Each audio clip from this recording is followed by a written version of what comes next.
Hello, my friends, and welcome, welcome, welcome. Today, I have a very special presentation from halfway around the world.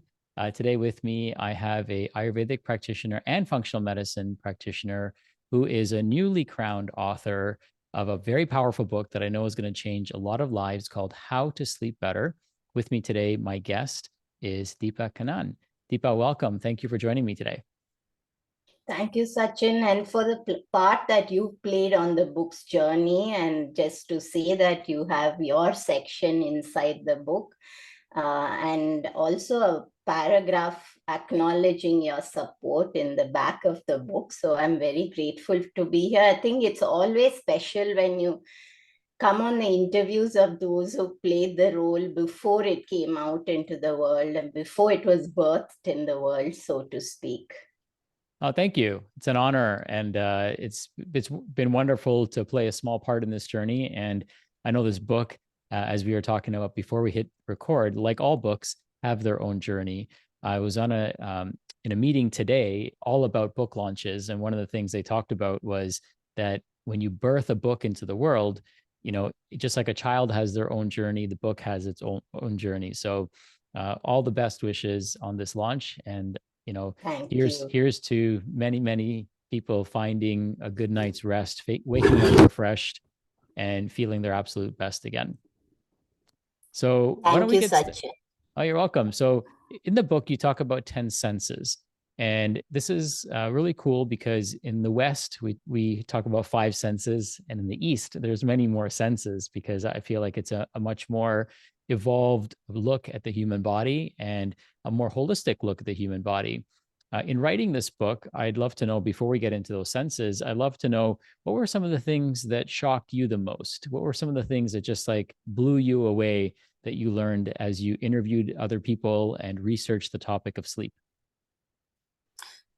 I think, the strangest thing, Sachin, is that a lot of people have asked me, and I got this question that, did you write the book after you interviewed a lot of people and did things pop up in your head? And I actually wrote the book about 2 years before I even launched my podcast. And the podcast itself was launched as building the author platform ahead of the book. So the book idea just came to me really in one moment. I don't know if you believe in intuition, and it literally, I was walking around my house and I said to my husband, what if we were to look at sleep through these 10 senses? And he replied just as flippantly that, why don't you write a book? And maybe we say these random things, but it doesn't always come into a state of reality, and maybe it had its destiny. But here in the East, for sure, we have this belief that ideas pop into your head, and we don't know, is it from a cosmic space or from your own deeper subconscious, but something makes them come, and then we get to decide on which one of those we're going to act upon. And maybe we've been an instrument to bring some of that knowledge into the world. And I just felt that there's so much about sleep books, but that intersection of East and West, I didn't want to create a divide. I wanted to create a bridge. A lot of times, I don't know if you've noticed that because I have this one step in both worlds, sometimes I see as if there's a little bit of rigidity can be there in both directions, and non-acceptance of the other side. And I didn't want that to be. I felt there was a lot of synergy, and we can take the best of both worlds. And how do we correlate some of the Eastern concepts with Western science? And that's really what I set out to do. And I hope that people reading it have that aha moment for themselves. And I think I really want to say, Sachin, that I feel that it's the reader who completes the journey of the book. We play just that one part, and every reader is going to have their journey and their aha moments. And it's been fascinating to me to have those initial reactions where I've had certain people tell me something which I never set out to do, but it created that effect in them. So I think it's going to create so many different realities. I love that. I love how you downloaded this idea, whether it's from within or from the cosmic ether, and you acted on it. Because I think a lot of people get these downloads and they don't know if the message is for them. And clearly, this message was for you. So one thing that comes up for me, you know, is did you have sleep issues yourself, and is that what kind of spurred you to write this book, or is it something that you kept hearing over and over from your clients? I mean, was there a material reality that inspired you as well to write this book? I think my sleep journey was terrible, Sachin, at three different stages. Growing up, I mean, nobody probably discovered that I was predominantly Vata, which I discovered later. So I would have this light sleep, tossing, turning, vivid dreams, bedwetting. These are all the signs of those root causes that are showing up in early childhood. The second phase I really struggled was when I was married the first time. It was a very difficult situation, physically and emotionally. And it was as if I had to be on high alert through the night for my own safety. Mm, And I wouldn't want anyone to go through things like that. But we definitely realized that we cannot sleep in certain situations, and sleep is very intricately intertwined with how safe we feel. mm, So there were 8 years where I was going through this, and I guess I was pumping out adrenaline and cortisol to keep me going through those times. And I only got the repercussions of that stage after I got divorced and came out of that marriage. And then the third phase was when I got remarried, and then my son was born with this adrenal disorder, and they don't produce cortisol and aldosterone. So they're critical hormones. So he's steroid dependent, but in that first year, every fourth day, he was having seizures, and he could potentially dehydrate and die under all those situations. So mm. I had to race to the emergency room every fourth day for a whole year. And I just had to be hyper vigilant to ensure, because I was told within 3 weeks that he can die under n number of situations, and we had to be extremely alert. And of course, over the years, he stabilized. He's still on steroids and daily injections, but now we are better equipped with watching out for those emergencies. So for sure, I've had decades of poor sleep, but I never realized that it had serious implications on my health. So there was no way I connected that to why I was having frequent UTIs or why I was feeling anxious. It was all of that came much later when I started to study functional medicine. And that's when I started to think about how I've ignored my own sleep. And it's clearly been a factor in my poor health. And what was really sad was I was teaching yoga when I was married for the first time, and people would ask me questions like, "You're a yoga teacher, how can you be sick?" And I could no way tell them that I was in a situation where I can't sleep and I'm going through critical times. And I had these two worlds going on, and one never really understands these things until, I mean, I'm so grateful to functional medicine, later Ayurveda, that all of these answers were revealed to me as to this history of my own timeline and what it had led to. And it wasn't small things. And therefore, that's why a lot of the book does speak into these more serious factors. But at the end of the day, it's about serving readers and helping people sleep better, no matter what they're going through. Well, thank you. Thank you for sharing. And I think you bring up a good point, because sometimes as healers, um, there's a lot of pressure on us to be perfect. And, our lives aren't perfect, right? We're human just like everybody else. We bleed just like everybody else. We have emotions, we have situations, we have circumstances, sometimes that are beyond our control, just like everybody else. And fortunately, we have the tools to help us manage those things that other people don't, and we can support them. But it's also comforting sometimes for people to know that you've been through challenges and you've overcome them, so that it empowers them to know that they can get across to the other side, with this bridge that you're building for them. So again, thank you for sharing. I know it's not always easy to talk about these things, and I'm glad that your son is stable and you're able to hopefully get good night's rest. I know our listeners may not realize this, but it's 4:30 in the morning for you, and it's 6 o'clock in the evening for me. So we're doing this after hours for me and before normal hours for you. And for that, I'm also gracious as well that you were kind enough to wake up so early and coordinate our calendars and schedules together. So let's get right into, some of these 10 senses. And I know there's 10, and, what I'd love to do is maybe pick your favorite 2 or 3. And then I want to encourage people to pick up their copy of the book and have their own journey with the book, which I know will soon be available. So what are your top 3 senses that you'd like to dive into?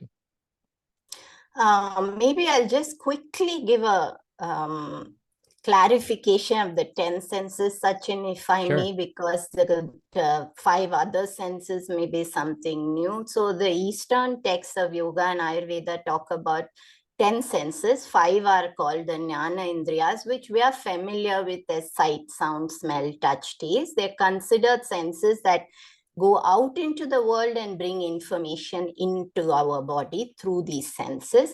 And the 5 other senses are what is called karma indriyas, or the senses of actions, which interact from inside to outside. So the sense organs of the action are the rectum, the genitals, the legs, the hands, and the mouth.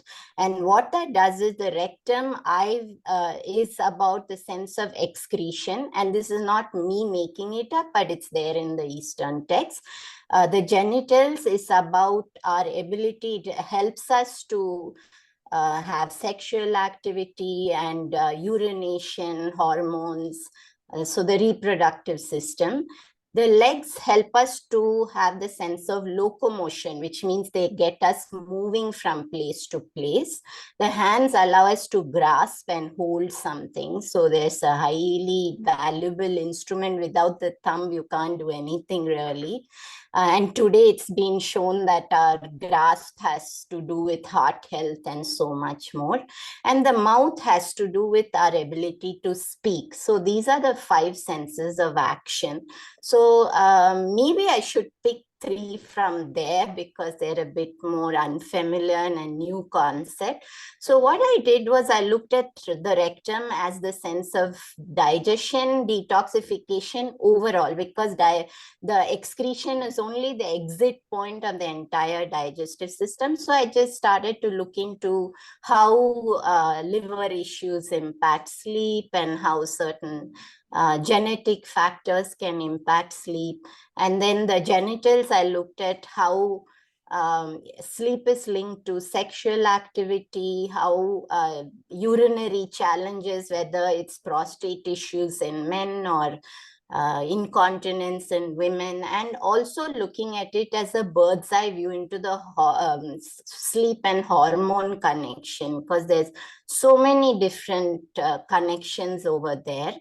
And then locomotion, I looked at that our ability to move as a form of exercise and how exercise releases BDNF, brain-derived neurotropic factor, and how BDNF helps with improving our ability to fall asleep and longer time in slow wave sleep. So we can talk about some of the, if you'd like, talk about the same senses in terms of some tips, but you might also want to look at the sense of sound as a way, because maybe we can leave our listeners with something which is new, they may not have come across. So I looked at sound and I found fascinating connections that sound is the most sensitive to our adrenals. And sound in Ayurveda, the ears are considered a home of Vata. Dosha Vata's imbalance is one of the primary reasons why sleep challenges occur. And we know that when there's adrenal dysfunction and cortisol is either elevated or is having a strange rhythm during the day, that we can't fall asleep. I spoke about the sound and adrenal connection, and that also went into my understanding of the adrenals through my son's condition, but as a whole. So one of the practices that your audience maybe the Ayurvedic practitioners, of course, will be familiar, but and I also believe, Sachin, that when you put any information out, walk the path yourself first. So everything I experiment, I try out. So the practice of called Karna Purna, I don't know if you've ever come across that, where you start to drizzle warm oil into the ear canal, and it calms down this air of Vata inside the head zone. And it's pretty remarkable that just doing that can make you go from feeling anxious and hyper alert into a state of zen. And I think it has a lot to do with using the ear cavity to get that calming down the brain. And so it's such a powerful tool that I've been able to use it weaning clients off medication. For example, somebody was put on schizophrenia medication to help him sleep because he wasn't sleeping no matter what. And he had been to sleep physicians, he had tried various protocols, and these are some of the practices that I use to successfully wean him off this strong schizophrenia medication. So I just want to say again, which I tell everywhere, is that we can't always wait for research to catch up because it might take time. Yes, things are absolutely changing. That 25 years ago when I started teach yoga, there was very little research on the benefits of meditation or a Shirshasana headstand. And today there's a lot more coming up. But I think that's why I wanted to bridge this East and West, that not everything, if we need to wait for it to be science-backed and research-backed, that we might lose time in using some very potent remedies for helping us sleep or even just helping us to stay calm. That my approach is that try them. I mean, maybe they won't harm you. On the other hand, they could be immensely helpful. And let's hope that research catches up to many of these protocols so that we are able to use them with more reassurance and maybe more people take them up. So I just want to talk about sound in relation to that. And I'm not sure how we are on time, if we can talk about other senses. So I'll let you tell me that. Yeah, well, I'm fascinated by this protocol. So it's a warm oil you put into the ear. Is it a Yeah. particular type of oil? Yeah, so there are very specific oils if somebody is going to severe anxiety, but those I think really need to be assessed by a practitioner. But however, a safe approach is to use warm sesame oil, and so you lie down on one side with one ear facing the ceiling, and then you have a oil dropper and warm oil. So make sure you can put your finger, if you can't, it's too hot. If it's too cold, also it's a problem, Sachin, because a lot of people, especially those who have these sleep challenges and who might be Vata predominant, or maybe they are having excess Vata at that moment in time, that cool oil can actually go, they'll be prone to wax buildup, those people. And if you put the cold oil, it will start to swell up and jam the ear and they'll feel extremely uncomfortable. But use the warm oil, and then you lie down for anywhere between 5 to 15 minutes. And you just keep dropping warm oil slowly. You'll feel it oozing into the ear canal, and you'll almost immediately feel a sense of calmness taking over. I'm sure if somebody does research, I can only guess it has something to do with the hypothalamus, pituitary, the pineal gland, some sort of a gentle stimulation. So you keep drizzling this and it'll start to fill the ear canal, and you keep filling until it's right up to the top. And after 5 to 15 minutes, you turn over and then you wait for a minute, you'll find it all flowing out. And along with the oil, you'll hear it pop, pop, pop. So like the air starts to come out.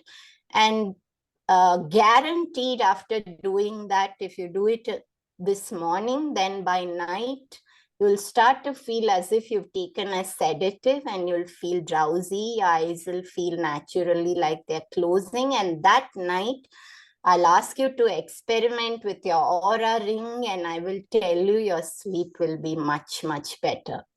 So this is something you do in the morning. Yeah, I mean, typically you do it at a Vata time of the day, which is 4 a.m. to 6 a.m. or 2 p.m. to 6 p.m. So that's the ideal time to do it at any of those windows. So I generally do it like before 6 a.m. at 5:30 a.m. But I also do it sometimes in the afternoon Vata window, like at 3 p.m. Where you can apply oil on the whole body as well, and then you can start to do this practice. And then once you turn over and the oil flows out, repeat it on the other ear, and then make sure that you again turn over for the oil to flow out of the second ear.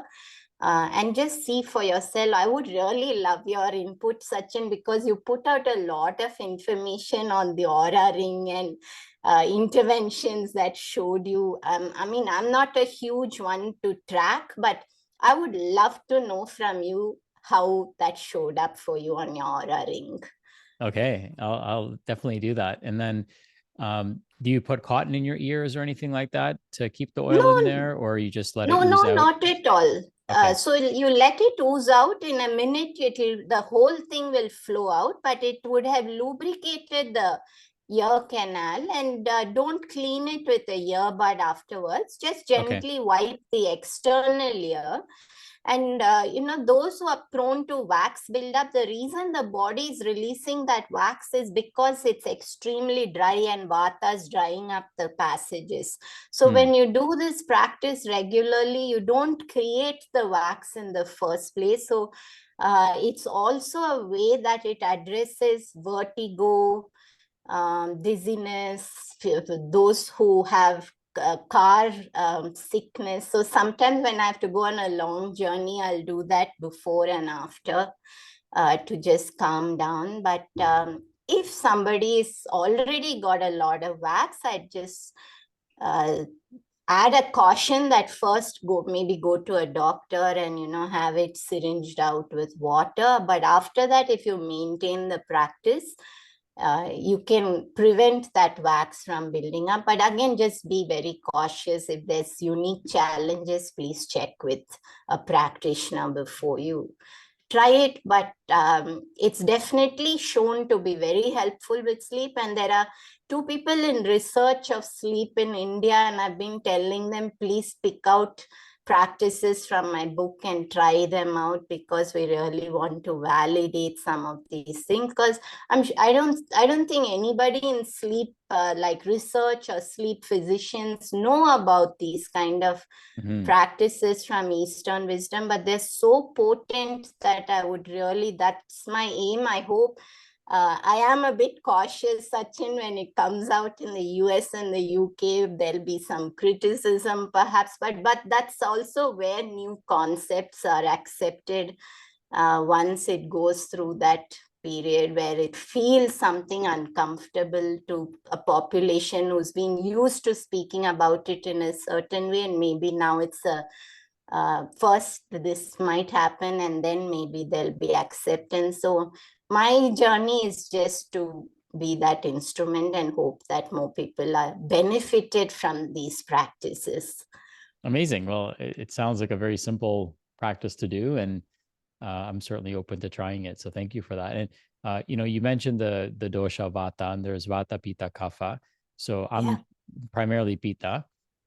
So would this benefit any dosha type, or is it particularly for vata?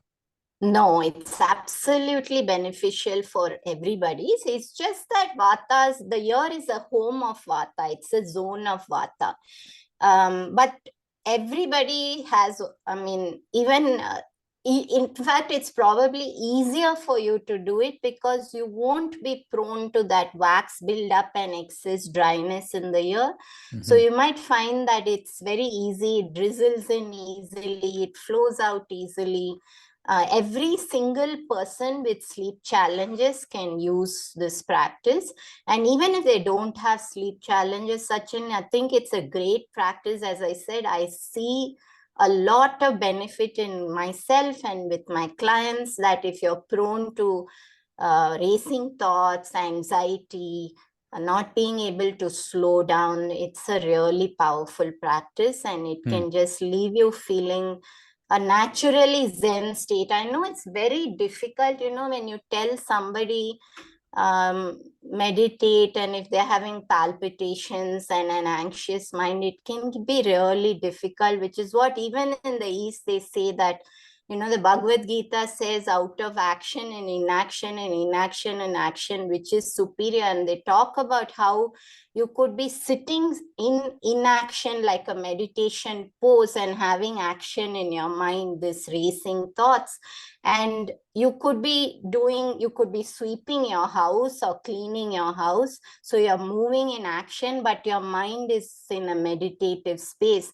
So the Bhagavad Gita itself talks about how it's superior to be feeling that Zen space in every action that you perform in life.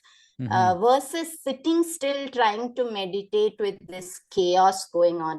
So I think in these kind of situations where we are unable to slow down, maybe we've had trauma patterns through life of being in a space where it doesn't feel safe, or so therefore we programmed what today we're talking about as the HP axis, and it's this fight or flight predominant.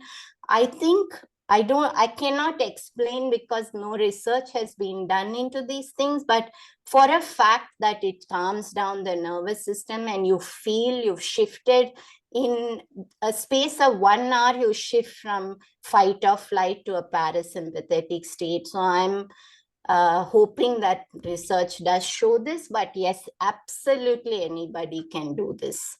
Okay, great. Thank you. I love that. So tell us about another sense. I think maybe we can talk about, this is a bit more women specific, and sometimes I joke to my male clients that I wish you had the vagina to access because it's such a powerful tool. But again, Ayurveda has this practice called the Yoni Pichu, which is basically you use warm oil in a cotton tampon, or not really a tampon, a cotton cloth which holds oil like a tampon used. But again, there's no research to back this as yet, but I can tell you that every single female client tells me that after doing that last thing in the night, they've had the deepest sleep. So it calms down the entire system because we've got this way to access the pelvis. And you know that in the East, there's a lot of talk about how we hold emotions in our pelvis. And recently we've been noticing that there's a lot of lymphatic channels in the pelvis, and those who are prone to lymph congestion in the pelvis are also women who develop conditions such as endometriosis. So it's a way to detoxify the lymph channels via the pelvis. And so it's a practice where just like you oil the ear, and the funniest things is that what the ancients discovered that when there's these sleep challenges for anybody, the answer is oleation. So you oil the body outside, you oil the body inside by eating more fats, and then you oil the body at every channel which it has. So we've got the mouth, we know there's oil pulling, we've got the nose, we know that there's jalneti and nasyam, we've got the ear, which I spoke about, karnapurna. So the ancients spoke that you can access every single passage in the body and use oil to calm down the system. And today we do know that the nervous system is predominantly fat. They're all made up of fat. And so to keep healthy nerves, we want to provide the body with adequate fats. And nobody back then in Ayurveda might have described it as lipids, but they knew that fats were the answer to calming down the nervous system. So this is the other practice that women can use very effectively to help them deepen their sleep. And but I think that's a little bit more tricky because it's more dosha specific, and I think practitioners might need to guide them on what oil they can use, because obviously we don't want to put something into the vagina which upsets the vaginal microbiome. So I would be a bit cautious to make those recommendations as a universal suggestion, but just to put it out there. Okay, awesome. And then what would be the last sense? My favorite sense, because of my connection, but I think I should move away from that. I will talk about touch, Sachin. And so in the book, I've spoken about two different aspects when it comes to touch and sleep. So the first I've spoken about is a huge connection between histamine and sleep, and how, when somebody is prone to skin challenges, the skin can be a barometer to indicate what's happening inside the body. So to use skin challenges as a doorway to understand the body on a deeper level. The second thing I wrote about, which came from my personal experience in a way, but I do reiterate that nobody needs to have really deep challenges. What I said was there's a seesaw connection between oxytocin and cortisol. So oxytocin boosts, lowers cortisol. And we talk a lot about cortisol and insulin's interaction, but we don't talk so much about the cortisol and oxytocin connection. So for those who have this cortisol spike, maybe they've got this HP axis that's programmed in a way where they're always reacting to stress, and then they take longer to calm down. In my case, Sachin, I'll tell you that I discovered much later that as a mom, I'm a carrier of a defective gene, which is what gave this condition. And carriers of this gene take longer to exit or shunt out cortisol after it's been released. So if I have a period of high stress, it can spike it, and it doesn't come down for a few days, even if I am mindful, even if I do breath work. So it takes time for me to slow down. So if somebody is similar and maybe they take longer to lower that stress response, then boosting oxytocin is a way that they can quickly lower cortisol. And again, I would go back to oil, where the abhyanga, the oil massage, and I think that's something that was part of my life. My great grandmother and my grandmother lived with us, and it was the done thing that every single week everybody would have an oil bath, an oil abhyanga, and I don't think that's used as much. So I created this entire ancient abhyanga master class, which is just released this week, and how you can choose the oil based upon your body, this moment in time, the season, the location. So it gives you these frameworks to do that. So using the correct oil, and of course that is very tricky because there's no oil that's perfect for everybody at every point in time. So you're going to be influenced by the season if you move to a different place. So you have to learn how to use that the right way, but it's so powerful, and studies have proven this, which I'm thrilled about. That oil massage and touching the body in massage boosts oxytocin and lowers cortisol. So I'm really happy that this has come up to validate some of these practices.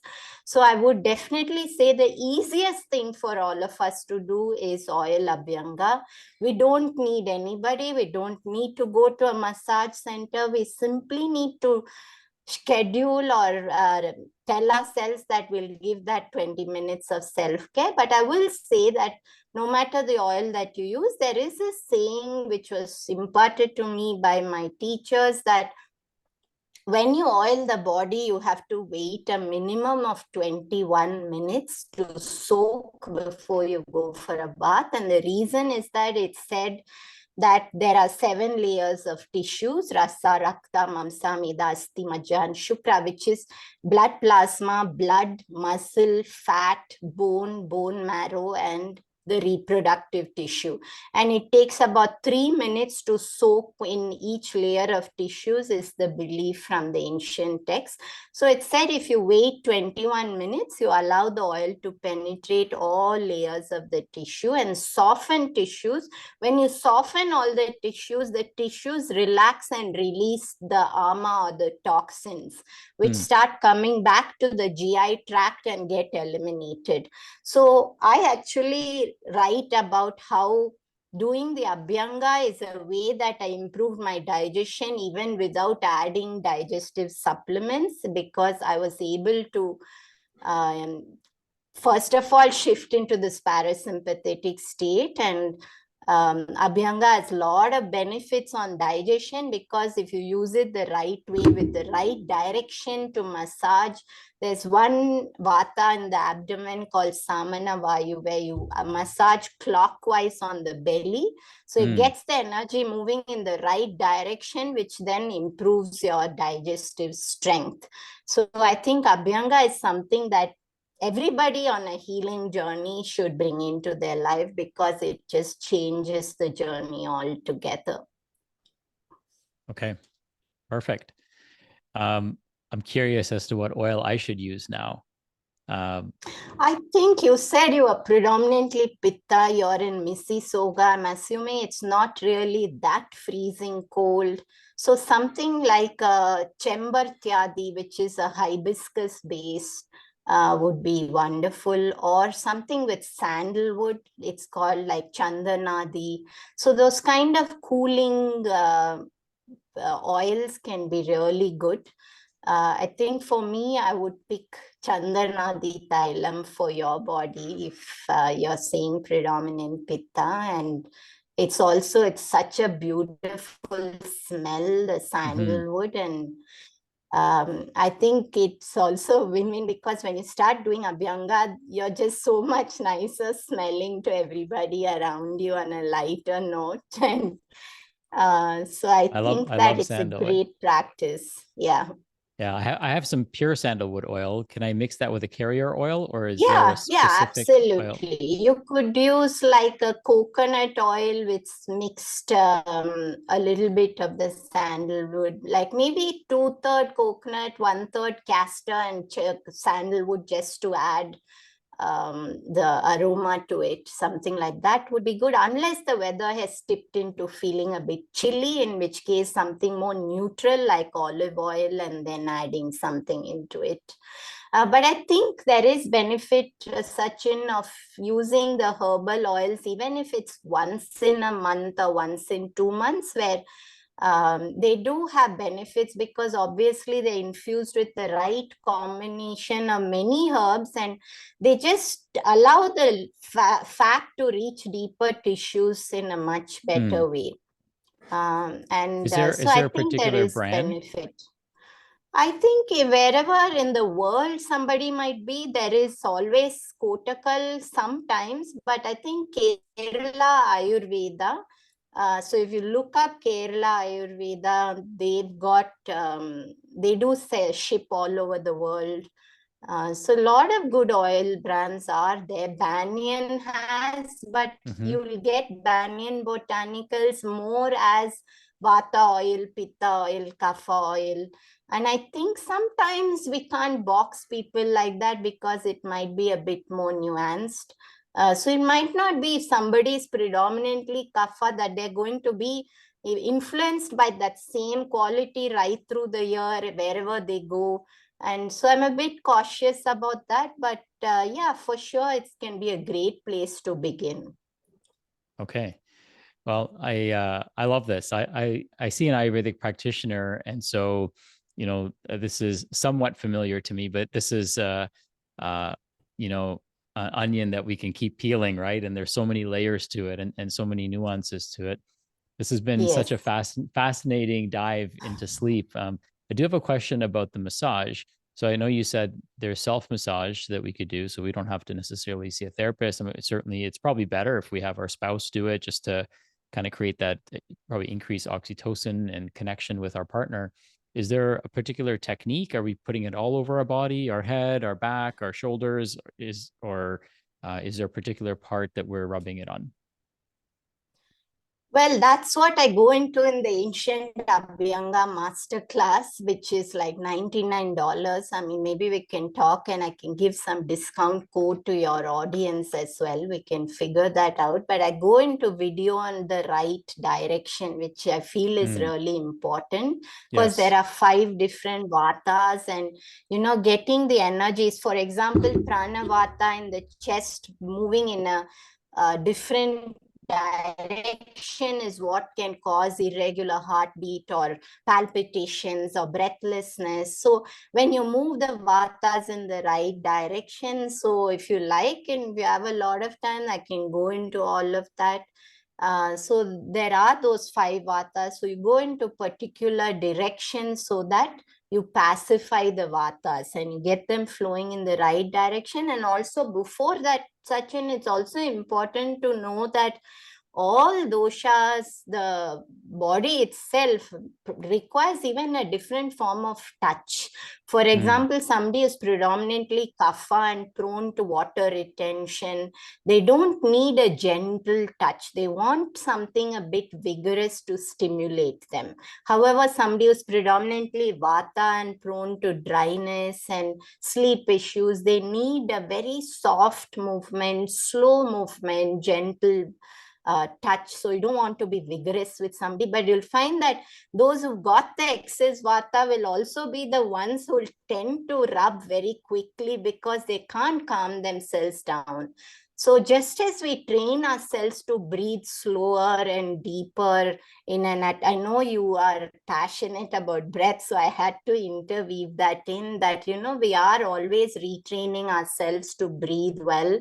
mm-hmm. In a similar manner, we have to retrain ourselves to slow down our movement. So, for example, if you see somebody who's high vata scrolling social media, the finger will be moving so quickly. It'll just be rapid finger going fast. So you really need to be conscious of these things and slow down.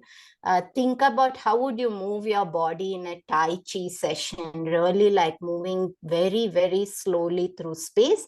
That's really how you want to move your hand through the body. So these vayus are they're 5 vayus. So let me know if you have time and if you want to go through that as well. Okay, I love that. I'm so excited to read your book.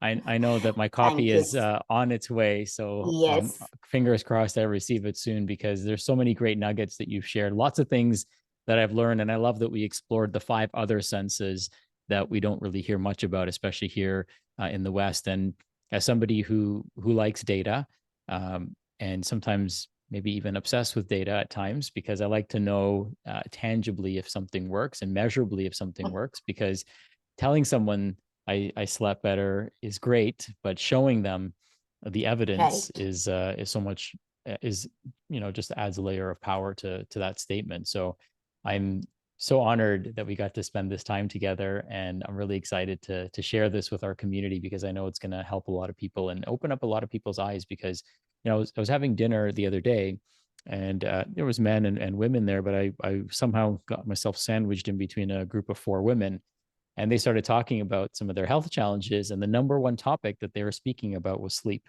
So I know that this is a Mm, huge issue, and sleep is one of the 3 dominoes that we like to address. The first one is breath, the second one is light, and the third one is sleep.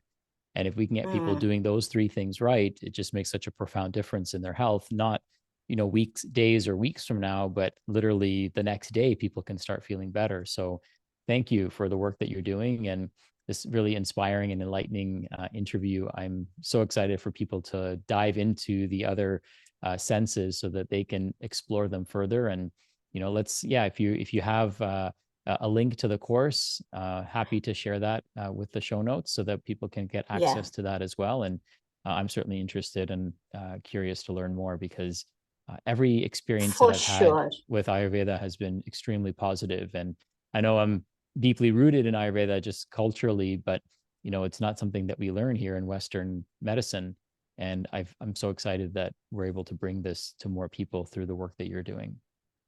Thank you, Sachin. And I just wanted to also say, when you said I'm obsessed with data and I'd like to show people, that's totally a Pitta side who wants that everything to be scientific and organized, and you want to be able to show that it's validated. So that's absolutely that side of you. And I also want to just finish, if I might, to say that one of the things that the reason I wrote this book, and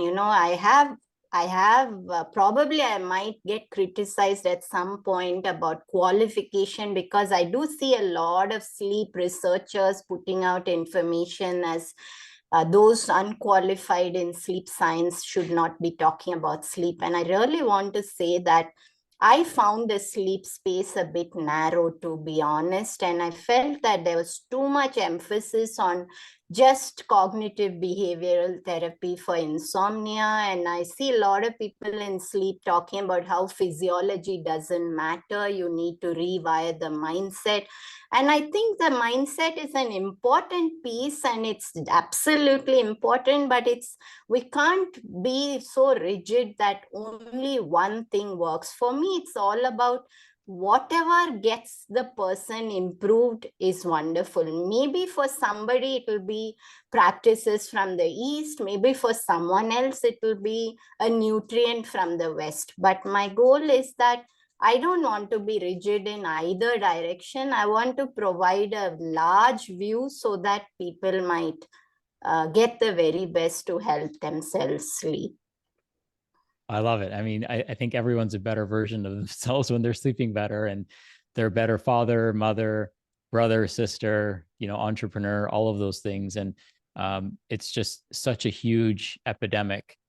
And a lot of times we're treating the fallout of poor sleep, right? Like low energy, poor mood, disrupted circadian rhythms and hormones and all of those things. And we just end up treating the symptoms. But if we could just get people sleeping better, and I say that lightly because I know it's not easy with all the challenges of our modern society, but if people could start sleeping better, I think that so many other parts of their health would simply fall into place. So thank you again for the work that you're doing. Deepa, where can people get the book, and when will it be out? It's available for pre-order. It's officially will start shipping in the US and UK on February 29th. That's the date it will change from pre-order to buy now. So whoever's ordered, it will go to their homes. But Kindle is available immediately. So if people have already bought Kindle versions. I know somebody in the south of France also received a book, so I was surprised by that. But we can put the US link in your show notes so that it's easier. And any other time, just go on Amazon, anywhere in the world, wherever someone's listening, and just search Deepa Kannan, How to Sleep Better.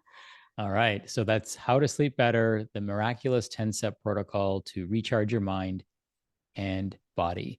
Thank you, Deepa. This has been such a blessing. I'm so grateful. I'm actually looking forward to sleeping today. And I have some sandalwood oil. I've got some coconut oil, and I've got some castor oil. So I'm going to give myself some self-massage today. Lovely. And just incorporate that into my protocol tonight. So thank you for these wonderful tips. Beautiful. And I'm also excited to put the sesame oil, but it's too late for me now. I'll have to do that maybe tomorrow morning or tomorrow afternoon. So thank you, thank you, thank you. And here's to good night's rest for me. It's almost my bedtime, and a wonderful, amazing, productive day for you. Thank you, Sachin. And again, very grateful for the role you played on this journey. My pleasure. It's my honor and my pleasure. Thank you.